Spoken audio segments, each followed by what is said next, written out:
लौनु बाबु तिमी कहाँ छौ? म पिर रुकेर मर्न लागिसकेँ। नि बाबा ओइ के गर्ने होला? हेत्तेरिका कति चाहिँ दुःख दिन सक्यो होला? हेत्तेरिका वाक्क लागेर आउँछ। यो यसो गर्ने, यहाँ बस्ने, गरिसकेपछि यहाँ फल्स गर्ने, यो स्प्रे चाहिँ यसले धुने। अहिले यहाँ सबै फोहोर पार्यो भने आफैले सफा गर्नुपर्छ। दुःख दिने पनि एउटा सीमा हुन्छ नि। ल बाबा ल। होइन के टोल्याएर बसेको हो भने थपक्क घर बढाल्ने त्यसै खान पाइन्छ बसी बसी?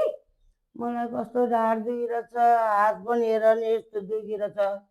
ए गाउँमा चाहिँ दुई डोको घाँस बिहानै काटेर ल्याउँदा ढाड दुख्दैन, अहिले यहाँ छोराको घरमा आएपछि चाहिँ तपाईँको ढाड दुख्यो? कति साह्रो सताउन सकेको हौ? ल भा अचम्म रिनै खाएको रहेछु मैले।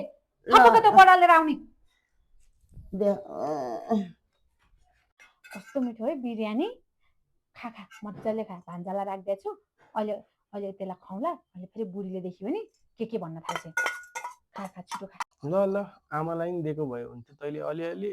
अब बुढी भएको सासूलाई नि नदिकन तँलाई कसरी रुच्छ दिदी? त मेरो भाइ हो कि दुश्मन हो? जहिले जहिले तिमी बुढीको साइडमा बोल्छस् त? कति तेरो दिदी चाहिँ पापी जस्तो लाग्छ र?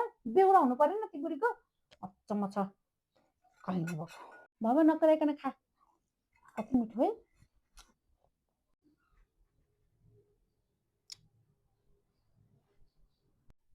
ल अब खाइ नखाइ छोरो हुर्काइ भोकै बसेर।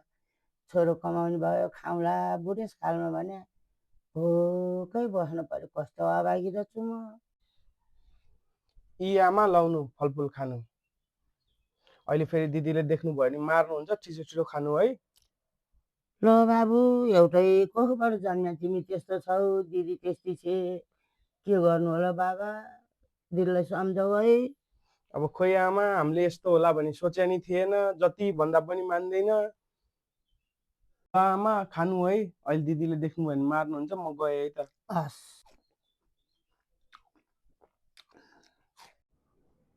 राम राम राम राम राम। होइन चोरेर फलफुल ल्याएर खान थालेको?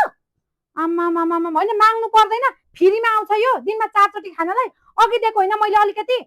होइन बाबु, मैले बाबुले ल्याएर दिएको, मैले खाएको होइन, चोरेको बाबा। लाउनु मेरो भाइको नाम लाउने। अब हुँदा हुँदै मेरो भाइलाई पनि यहाँनिर बिचमा ल्याउने। त्यसले मलाई नसोधिकन केही पनि दिँदैन। मैले चोरेको होइन। अब उपरान्त मलाई यहाँ नसोधिकन घरको सामान झिकेर खानु भएछ नि राम्रो हुँदैन। फ्रीमा आउँछ यो, दिनमा एकचोटि पो खाने हो त। अचम्म छ, दसैँ आएको छ होइन?